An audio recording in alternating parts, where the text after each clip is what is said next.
Alright, today we're looking at Kaigaku. This is a black hat game made by Jacob Ross, and it's a feudal Japan samurai type of game. Okay, so we'll come back to that in a second, but let's just give a little bit of basis here for this type of game, black hack, and my history with it, this genre, I guess. I dabbled in Legend of the Five Rings when it first came out. I thought it was a pretty cool game. The system was a little bit different. I liked the different clans. Of course, I liked all the Oni and all the monsters and stuff like that. But the game also had, of course, it is notorious for its system, its caste system, honor, how you speak to people, giving them the proper respect. And it always felt like something that I was shortchanging the game, and I know probably a lot of other people did too, if they weren't doing that correctly. So a lot of times Legend of the Five Rings seemed to me it just turned into a type of D&D game with a skin of feudal Japan in it, which was a shame. But it's just one of those games where either you really grabbed onto that aspect of it or you didn't. So while I still enjoy that game, I don't have it anymore, but it's still it's got its place, and I can see why people really enjoy it. So Black Hack, which I haven't spoken about before, is a game that I've just recently kind of looked into. It's a very nice, quick, easy OSR type system. It does some very unique things that I think are quite brilliant. To do pretty much everything, you roll below your stat. It has normal D&D type stats. You roll below your stat. You don't roll equal to or below. You roll below it. And to do what you want to do, you have armed and unarmed damage, like a set damage die that you do. And that is pretty neat because it's pretty quick, and it doesn't really matter exactly which weapon you have. It's set by your class. So I think that's pretty neat. It has a thing called Intensify, where you can pretty much take a negative to your stat in order to maybe do something more, like do more damage or something like that. And the monsters don't roll any dice. They pretty much just roll dice for damage. That's pretty much it. They do damage to you, and that's it. So very quick and easy system. There's more to it than that, but everything is just very streamlined. And a lot of people have made games and supplements and add-ons to the Black Hack, the something hack, the monkey hack, whatever.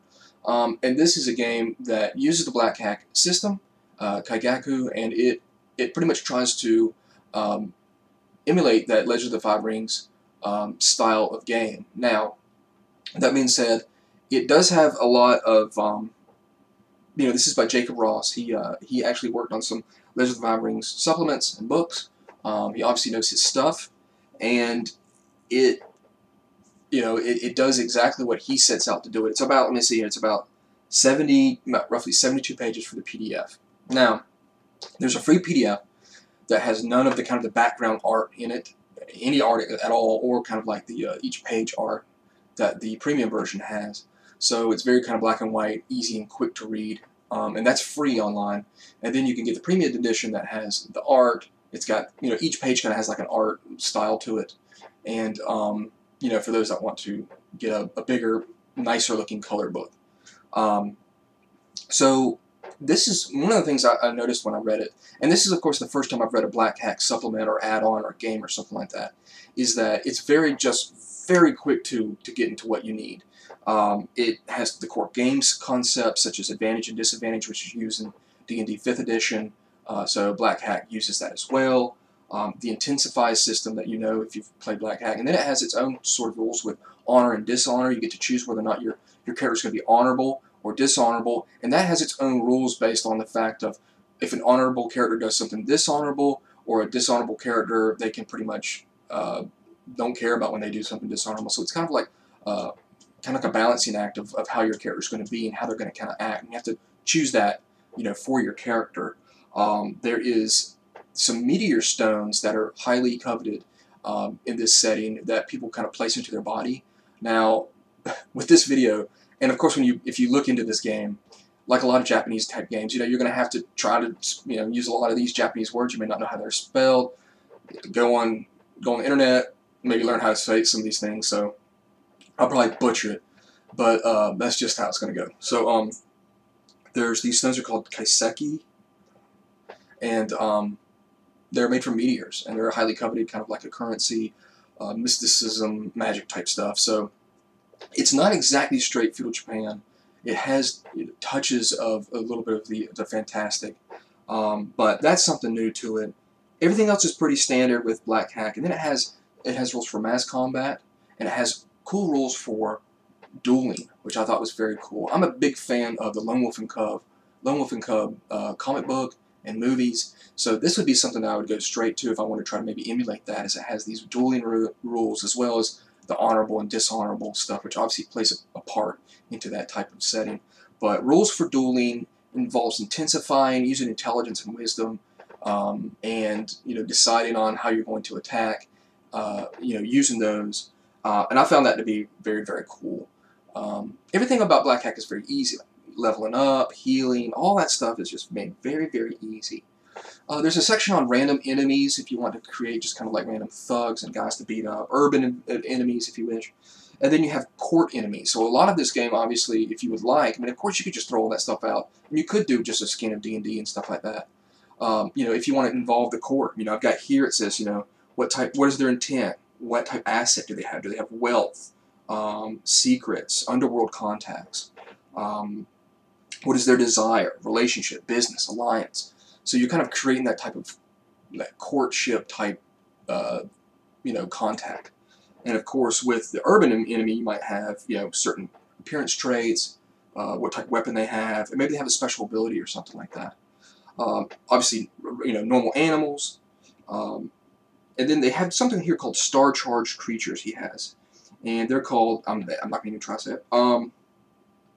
And it says some of these stars bear the kaiseki, the stones. And if they fall in an area like with a lot of wildlife or something, it says here that it can get perilous quickly as it bonds to the feral creatures. They become more intelligent, stronger, they get new abilities, and it's almost pretty much like a mutant. So again, we're dealing with a little bit of that fantastic element. And it tells you how to pretty much create those creatures. And that's a neat thing. I really like that a lot. You have things here with battlefield, like if you're on the battlefield, what type of events may occur. So it gives you a lot of stuff, but again, this book gets right to the point. There's no padding. There's not a whole bunch of, things here and there to kind of slow down your reading. It just goes boom, boom, boom, paragraph. This is what you need to work. And of course, this is my first look into a Black Hack supplement. Different type of contacts. And then it has a whole section on crafting your own weapons, which I thought was pretty neat. And again, with these kaiseki, again, I hope I'm pronouncing that correct, but forgive me if I'm not, weapon effects, armor effects, item effects, multiple enchantments. And then there's clan treasures. They have a bunch of different treasures that each of the different clans have. And then you're going to have your language, your social combat, back and forth, customs and etiquette. Again, a lot of that stuff that, it's smaller, in my opinion. It's much more precise, condensed than it was in Legends of the Five Rings. And then it goes into character creation. You have 4 characters. Ascetic, which is pretty much someone that helps somebody else.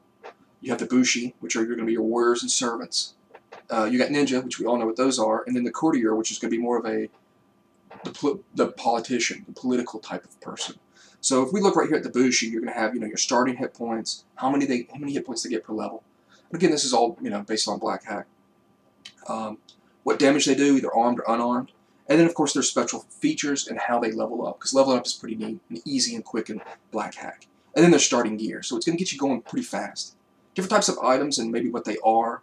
And they're going to go into the Empire, pretty much the setting of Kaigaku.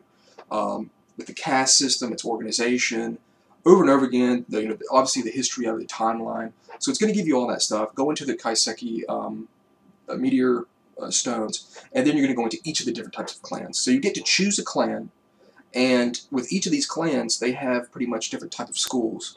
They have a lot of people mispronounce it Ryu, but that's what they know. But it's difficult to say. But Ryu, whatever. And so if you pick a Bushi, there's a different type of class here, like Swift Stag. It's a Bushi type school. Weapon of choice is katana. And you've got different type of tiers in it that you can get. +2 attack when drawing your sword for the first time in a round. So stuff like that to obviously fill out your character. And these are going to be your clans are going to be part of political stuff. There may be different types of wars between the two, and there's a good bit of them. You've got the Atsumichi, the Iron Flowers. You've got the Chisaden, the Lesser Imperials. I'm going to butcher all these, but it's all fun. You can see me be an idiot. Kakujima, the wily traders.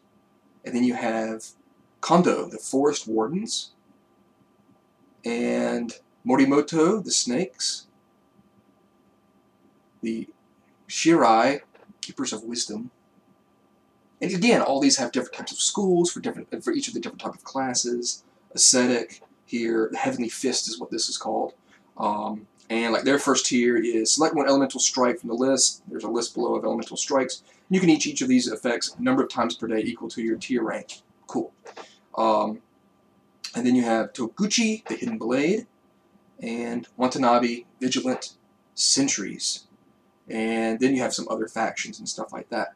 Sugida, the Warrior Fishers, which is pretty cool and was created by someone from the Kickstarter, because this came from a Kickstarter, as some of these clans were, which I thought that was pretty neat to add in people's clans that they created. Toyama, Kaseki Scholars, obviously trying to figure out what's going on with these stones. And then there's a section at the back called Secrets of Kaigaku, which is going to pretty much tell you kind of like some interior stuff that's going on in each one of these clans. You could come up with some hooks for this, some story hooks, how to create some some adventures, some campaigns, and then some of the NPCs involved in those different clans, maybe what's going on with them, their secrets. So again, that's all kind of back filler for the book. Now, that being said, I think this is a neat book if you want to get into feudal Japan type role-playing. It does have some elements of the fantastic in it. You could add a lot of those on if you wanted to make it more of a D&D type game. You could bring those back out. Take those back out if you want to try to do that true Legend of the Five Rings type game. But the one thing I think is that, if you're going to be playing this game, obviously you're going to want to really kind of delve into this type of game.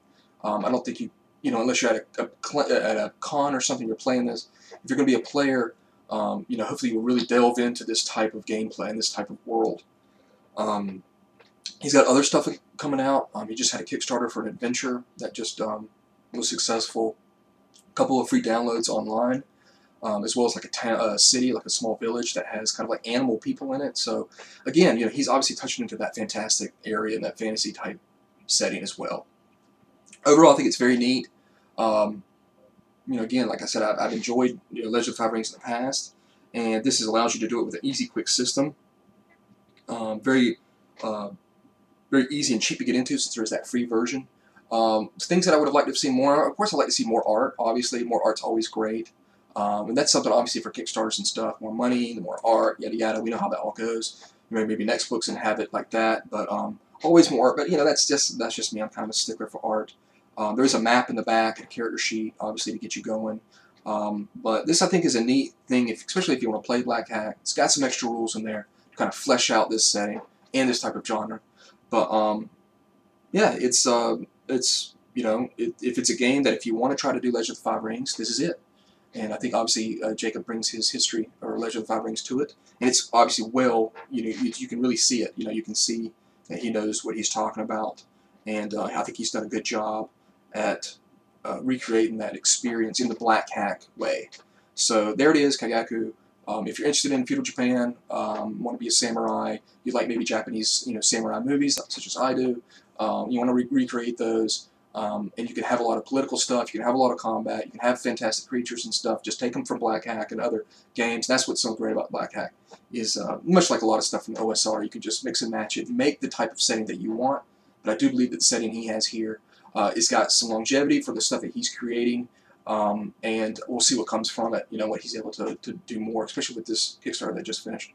So there it is, Kaigaku. If you like feudal Japan, samurais, katanas, like cut people up. I think I said katanas earlier, just dumb.